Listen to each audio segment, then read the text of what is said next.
Bien le bonsoir. You've arrived at your destination. C'est une des vidéos que je rêve de faire depuis pas mal d'années même. Et comme là c'est ma dernière année de licence, je vais me faire ce plaisir.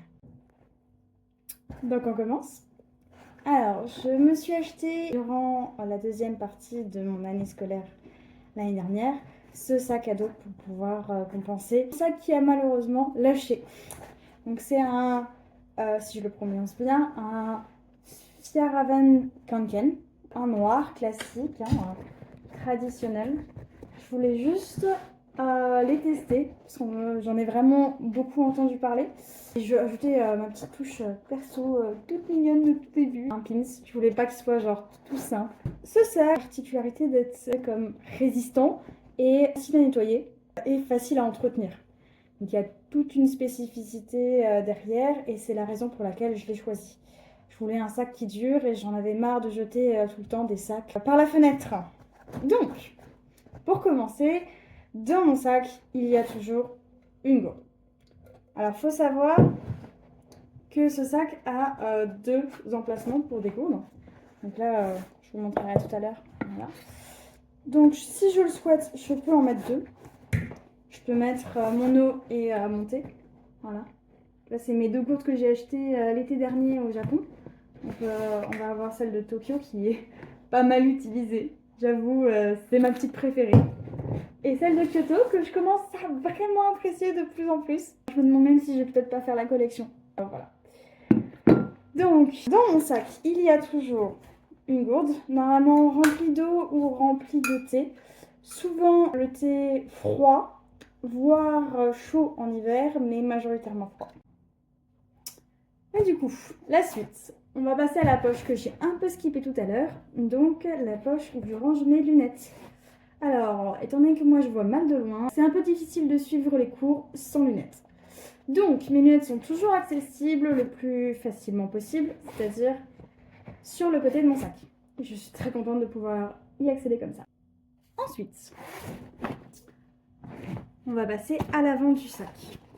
Alors, dans mon sac, j'ai toujours des mouchoirs. Franchement, le nombre de fois où ça m'a sauvée parce que j'ai renversé quelque chose, parce qu'il n'y avait pas de papier aux toilettes pour pouvoir s'essuyer les mains, ou quoi que ce soit, c'est vraiment le must dans un sac, surtout à l'université. Chose suivante. Alors ça, c'est des chewing-gums. J'ai tendance à prendre que des menthes fortes, mais l'utilité première, c'est la concentration. Alors, je sais pas pourquoi, mais ça fonctionne avec moi. Le chewing-gum me permet de rester concentrée de manière plus durable. Voilà, ça me permet de focus et franchement, l'avoir dans mon sac, c'est toujours utile. Surtout que la rentrée commence et on n'a plus forcément l'habitude. Suivant. Alors là, ça c'est le must de la rentrée. J'ai toujours à la rentrée un petit carnet comme ça. Soit un carnet, soit je mets sur ma tablette un carnet spécial pour la rentrée pour noter toutes les petites informations qui pourraient m'être utiles au courant de l'année. Mais là, c'est sûr, cette année c'est sur papier. Voilà. Et la dernière petite chose que j'ai dans ce sac, dans la petite poche, ça va être ce petit porte-monnaie. Alors, ce porte-monnaie ne contient pas d'argent, je vais vous décevoir, mais il contient quelque chose de plus important, ma carte Badgeo.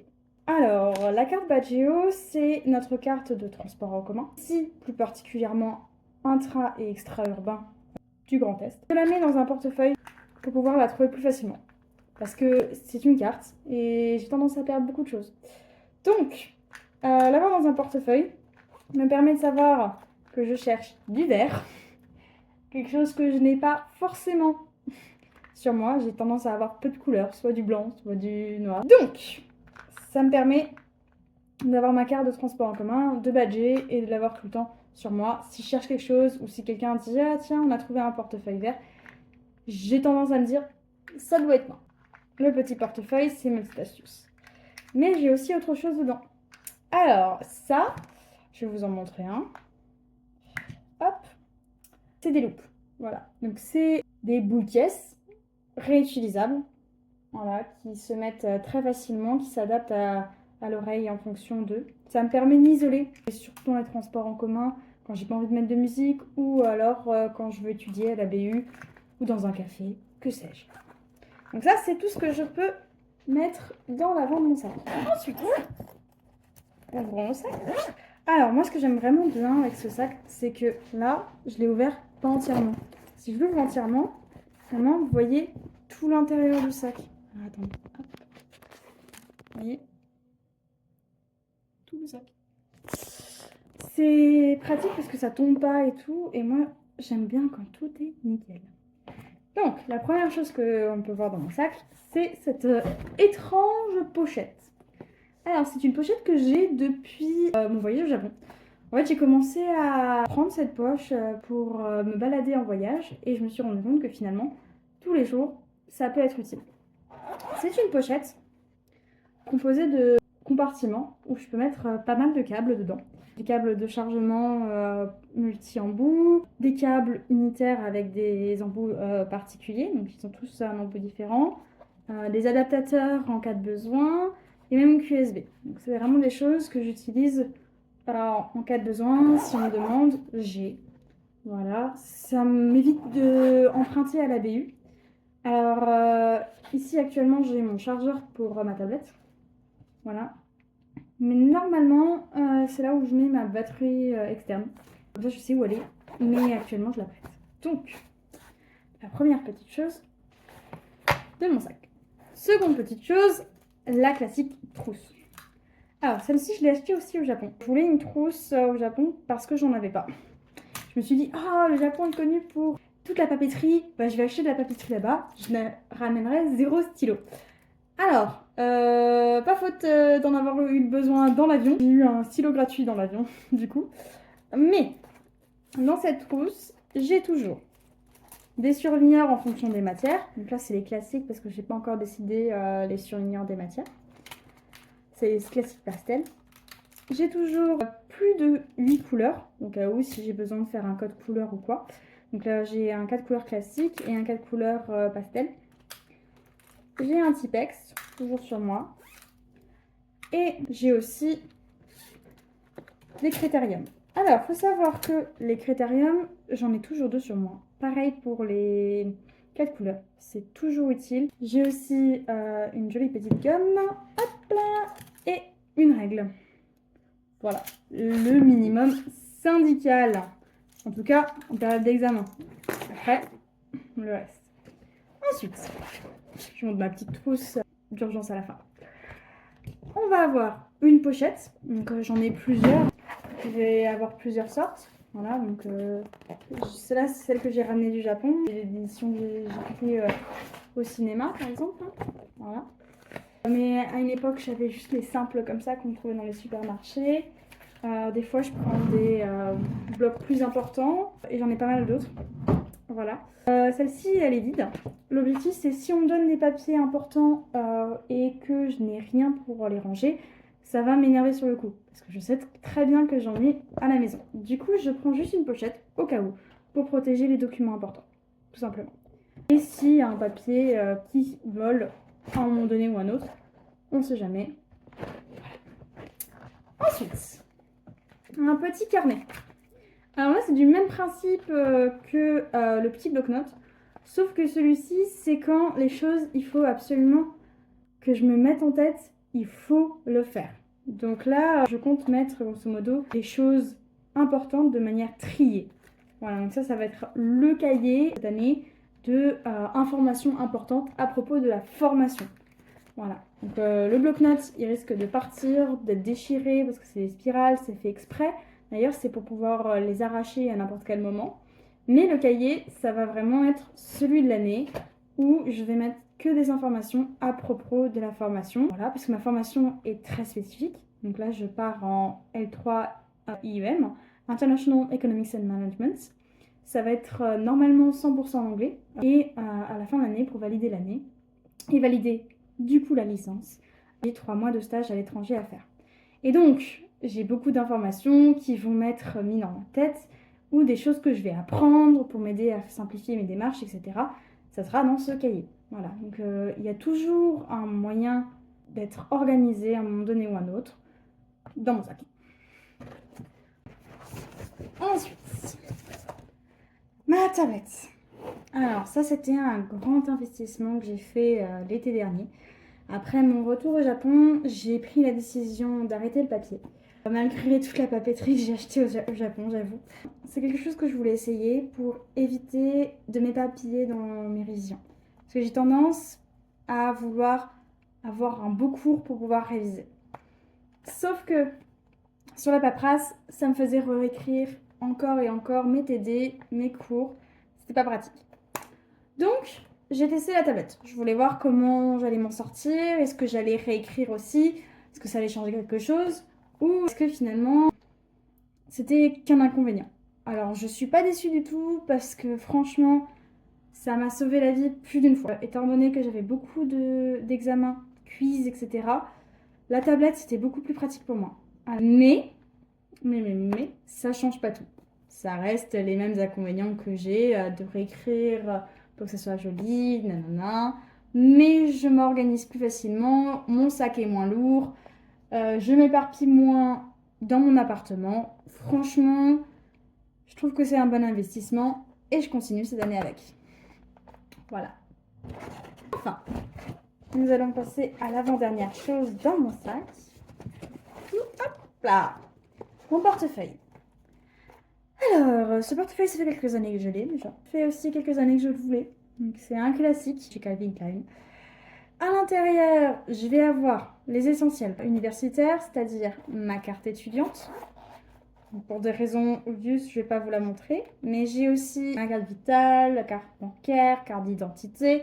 Je vais avoir aussi complémentaire de santé et la carte d'assurance maladie européenne. Donc c'est la petite carte bleue que je vous recommande d'avoir toujours sur vous, surtout si vous êtes proche de la frontière.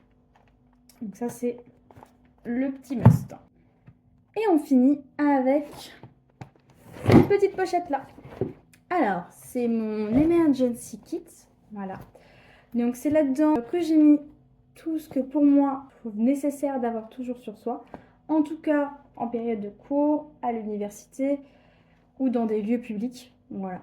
Il n'y a pas exactement tout ce que je conseille d'avoir dans mon sac, parce que pour moi, malheureusement, je ne peux pas tout mettre dans cette petite pochette, mais j'ai déjà la majorité. Et franchement, j'en suis pas peu fière.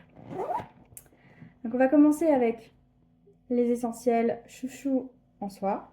Mes cheveux qui sont complètement décolorés ont tendance à s'abîmer très vite, du coup. Depuis que j'utilise ces chouchous en soie, j'ai aucun souci pour me démêler les cheveux. Donc je vais continuer. Voilà, donc toujours avoir un chouchou sur soi.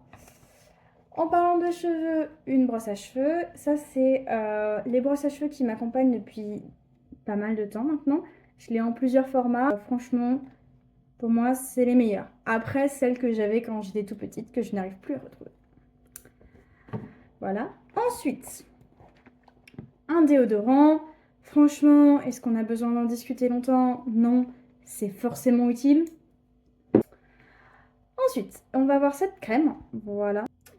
Voilà, je ne l'ai pas encore testée, mais j'en ai entendu beaucoup de bien et franchement, si ça peut m'aider à éviter d'avoir les mains super sèches cet hiver, comme chaque année, franchement, s'il vous plaît, que ça marche. Donc, une crème pour les mains, toujours utile. En passant par de la protection, nous avons du coup la crème solaire. On va pas aller très loin. Ça, c'est ma crème solaire préférée. Pour moi, l'essentiel plus dans cette trousse parce qu'on en a besoin. Franchement, votre peau, elle vous remerciera plus tard. Les dégâts du soleil, vous n'imaginez même pas à quel point. Et en plus, la crème solaire, ça protège de la pollution au niveau de vos pores. Il ne faut pas l'appliquer n'importe comment non plus. Il faut nettoyer, il faut faire les soins, etc. Mais la crème solaire, c'est important. Ensuite, en parlant de crème solaire, on parle de SPF. Je vais avoir un stick à lèvres qui en contient. J'ai toujours un stick à lèvres qui en contient, mais là, ces derniers temps, j'ai une petite préférence pour cela. Donc, mon préféré, ça restera toujours la pastèque. Il est incroyable, mais j'ai du mal à en trouver. Celui-ci, franchement, il est pas mal non plus. Il a un petit goût poivré en plus de la grenade.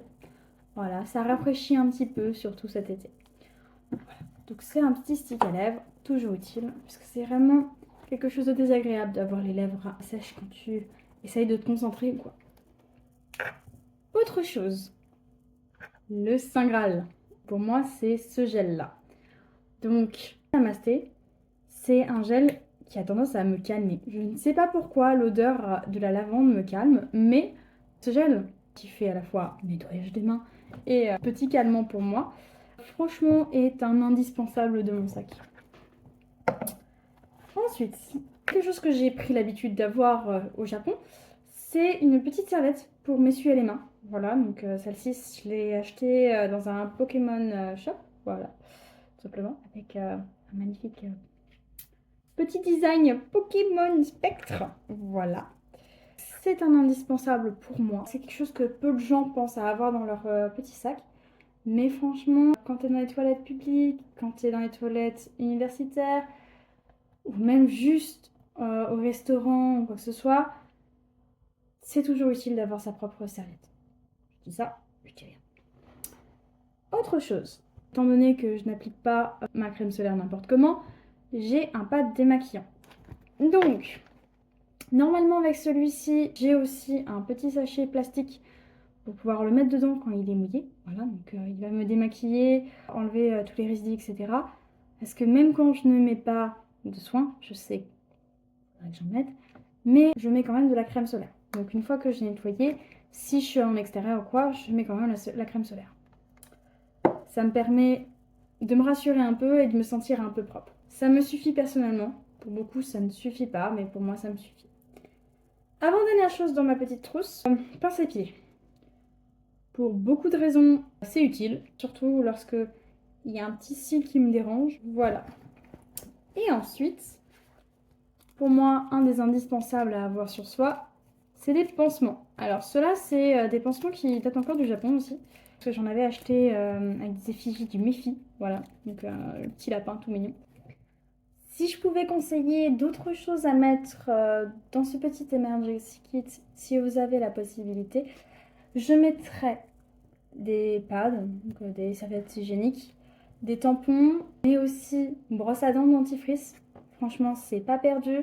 Peut-être un cure-dent ou alors du fil dentaire, quelque chose pour les dents. Franchement, on n'y pense pas forcément. Je pense que c'est déjà pas mal.